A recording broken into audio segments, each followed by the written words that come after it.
Online betting, online యాప్లు, అదేవిధంగా online rummy, వీటిని నిర్వహించే వాళ్ళు, వీటిని ప్రమోట్ చేసేవాళ్ళు, చివరికి ఈ యాప్ల ద్వారా లబ్ధి పొందుతున్న వాళ్ళు, వీళ్ళందరినీ పూర్తి స్థాయిలో విచారించి కఠినమైన చర్యలు తీసుకున్నప్పుడే ఈ సమస్యకు పరిష్కారం దొరుకుతుంది అధ్యక్ష.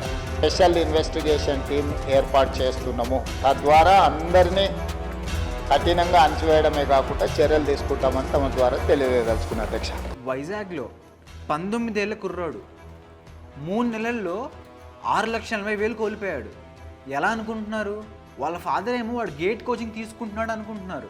వాడు మాత్రం ప్రతిరోజు రాత్రి ఒక యాప్లోకి లాగిన్ అయ్యి వాడి ఫ్యూచర్ని వాడు గ్యాంబుల్ చేసుకుంటున్నాడు. మీరు యాడ్స్ చూసే ఉంటారు, మీ క్రికెట్ నాలెడ్జ్ యూస్ చేసి లక్షలు గెలవండి, హీరో అయిపోండి అని చెప్పి.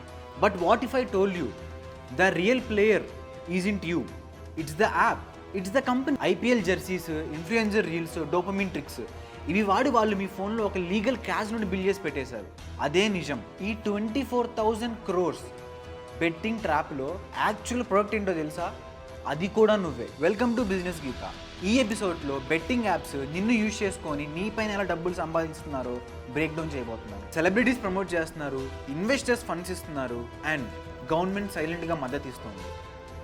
All of it is going legal ఈ 1867 లా వల్ల. మీరు డీప్గా అబ్జర్వ్ చేస్తే ఇది అడిక్షన్ కాదు, ఇదొక planned monetisation funnel. Fantasy apps అన్నీ స్టార్టప్స్ లాగే ఉంటాయి, కానీ స్టేక్స్ మాత్రం చాలా పర్సనల్ లెవెల్లో ఉంటాయి.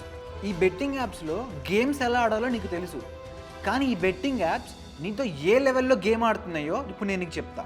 మనం బెట్టింగ్ యాప్ గురించి తెలుసుకోవాలంటే ముందు మన హిస్టరీ గురించి తెలుసుకోవాలి. మహాభారతంలో పాండవులు గ్యాంబింగ్లో ఓడిపోయారు. వాళ్ళ సంపదనే కాదు, హోల్ కింగ్డమ్ని కూడా. అప్పటి నుంచి ఇది మన కల్చర్లో డీప్గా ఉండిపోయింది.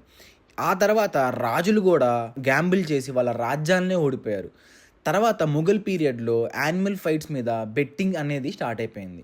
ఆ తర్వాత బ్రిటిషర్స్ వచ్చారు. వాళ్ళు వచ్చిన తర్వాత క్రికెట్, హార్స్ రేసింగ్ అనేది చాలా కామన్ అయిపోయింది. ఇవన్నీ బ్రిటిషర్స్ ఇంట్రడ్యూస్ చేసినవే. అందుకే ఇప్పటికీ బెట్టింగ్ అంటే క్రికెట్ గురించో లేదంటే హార్స్ రేసింగ్ గురించో మాట్లాడుకుంటారు. అప్పుడప్పుడే గ్యాంబ్లింగ్ హౌస్ కూడా ఇండియాలో చాలా కామన్ అవడం స్టార్ట్ చేస్తున్నాయి. స్లాట్ మిషన్స్, క్యాజినో గేమ్స్, ఇలాంటి వాటి వల్ల చాలామంది అడిక్షన్కి గురైపోయారు, క్యాష్ ఓడిపోయారు. అలాగే ఫైట్స్ కూడా చాలా కామన్గా జరిగేవి. అందుకే బ్రిటిషర్స్ అనే వాళ్ళు డిసైడ్ అయ్యి పబ్లిక్ గేమింగ్ యాక్ట్ 1867ని ఇంట్రడ్యూస్ చేశారు. ఇందులో మెయిన్గా 2 కీ సెక్షన్స్ అనేవి ఉన్నాయి. సెక్షన్ 12, నువ్వు కనుక గేమ్ని ఆర్ గ్యాంబ్లింగ్ని స్కిల్తో ఆడుతుంటే అది లీగల్, లక్తో ఆడుతుంటే అది ఇల్లీగల్. సెక్షన్ 13, యానిమల్ ఫైట్స్ అనేవి అంటే కోడి పందాలు, జల్లికట్లు, ఇవి ఇండియాలో టోటల్లీ ఇల్లీగల్. అంటే సంక్రాంతిలో మనం ఆడే కోడి పందాలు ఏవైతే ఉన్నాయో అవి ఇల్లీగల్.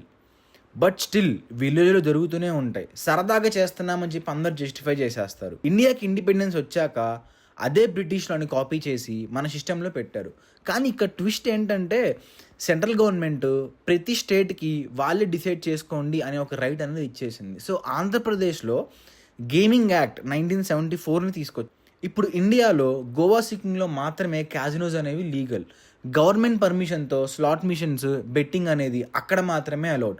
బట్ ఆంధ్ర, తెలంగాణలో స్ట్రిక్ట్గా బ్యాన్ చేశారు. యాప్స్ కానీ స్లాట్స్ కానీ చట్ట ప్రకారం illegal. So next time betting app open చేయడానికి ముందు ఒకసారి హిస్టరీ గురించి, లా గురించి థింక్ చేయండి. ఐపీఎల్ సీజన్ అప్పుడు వీళ్ళు అగ్రెసివ్గా యాడ్స్ రన్ చేస్తారు. ఇవన్నీ పక్కకి పెడితే వీళ్ళని సపోర్ట్ చేసే వెంచర్ క్యాపిటలిస్ట్ ఎవరో తెలుసా? Sequoia, tiger global and కలారి.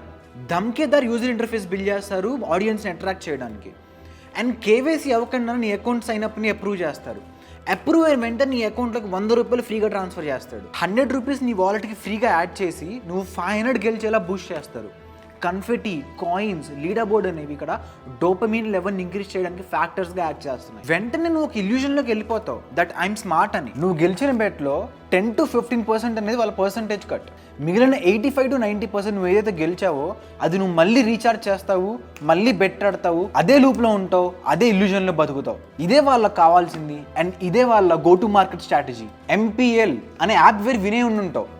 నాకు తెలిసి మీ ఫ్రెండ్స్ ఫోన్లో కూడా ఈ యాప్ చూసే ఉండుంటావు. మన కింగ్ అర్థమవుతుందిగా, Virat Kohli brand ambassador. Sequoia అనే వెంచర్ క్యాపిటలిస్ట్ వీళ్ళందరినీ బ్యాకప్ చేసుకుంటూ వచ్చింది. They were once valued at $2.3 billion. ఇప్పుడు వాళ్ళు ఇంటర్నేషనల్ ఆపరేషన్సే క్లోజ్ చేసి కేవలం ఇండియా మీద ఫోకస్ చేస్తున్నారు. ఎందుకో తెలుసా? Indians are young, desperate and unregulated. అసలు ఈ యాప్స్ అనేవి ఎలా గ్రో అయ్యాయి అనుకుంటున్నావు? వైరల్గా అనుకుంటున్నావా, ఆర్గానిక్గా అనుకుంటున్నావా? ఇన్ఫ్లుయెన్సర్ మార్కెటింగ్ ద్వారా. విరాట్ కోహ్లీ ఎంపీఎల్ని ప్రమోట్ చేశాడు. నువ్వు ఇన్స్టాగ్రామ్లో ఈ భయ్యా రీల్స్ చూసే ఉంటావు. అదే మన భయ్యా ఉన్నాడు కదా, భయ్యా మన భయ్యా ఏమంటాడంటే, నేను 1 గంటలో 15,000 యాప్లోకి ఎక్కించి 90,000 గెలిచాను, ఆ 90,000తో కెమెరా కొన్నాను అంటాడు మన భయ్యా. రియాలిటీ ఏంటంటే వాడికి ఆ యాప్లో నుంచి డబ్బులు రావు. నువ్వు సైనప్ అయితే వాడికి కమిషన్ వస్తుంది. దీన్ని మల్టీ లెవెల్ మార్కెటింగ్ అంటారు. దీన్నే MLM మోడల్ అని కూడా అంటారు. సింపుల్గా చెప్పాలంటే మన స్టాలిన్ సినిమాలో నువ్వు చూసే ఉంటావు, ఒకడికి హెల్ప్ చేసి వాడిని ఇంకొక 3 హెల్ప్ చేయమంటాడు. కాకపోతే అక్కడ చిరంజీవి కమిషన్ రాదు, ఇక్కడ సైనప్ అయిన ప్రతి వాడి దగ్గర నుంచి మన భయ్యా కమిషన్ వస్తుంది. 1867 గ్యాంబ్లింగ్ యాక్ట్. ఈ యాక్ట్లో ఆన్లైన్ బెట్టింగ్ అని ఎక్కడా మెన్షన్ చేయలేదు. స్కిల్ బేస్డ్ గేమ్ అంటారు, దాన్నే లూప్ హోల్లా వాడుతున్నారు. దీనివల్ల కేరళ, తమిళనాడు, కర్ణాటక కోర్ట్స్ అనేవి చాలా కన్ఫ్యూజ్ అవుతున్నాయి. యాప్ని బ్యాన్ చేస్తే మాత్రం నెక్స్ట్ డేనే కొత్త డొమైన్ యూజ్ చేసి యాప్ని రీలాంచ్ చేస్తున్నారు.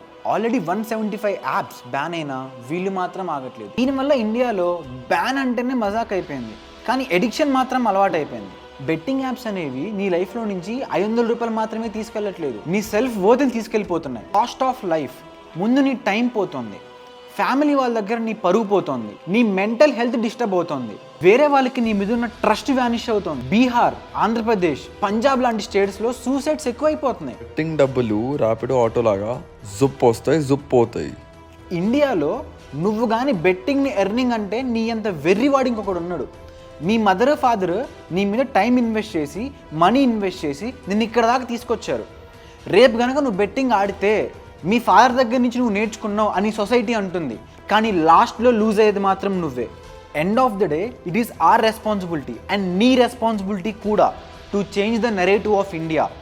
We as youth, we should initiate that change, we should bring that change and we should be in that change.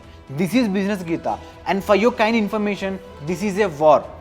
Namaste, I am Hardeep, signing off.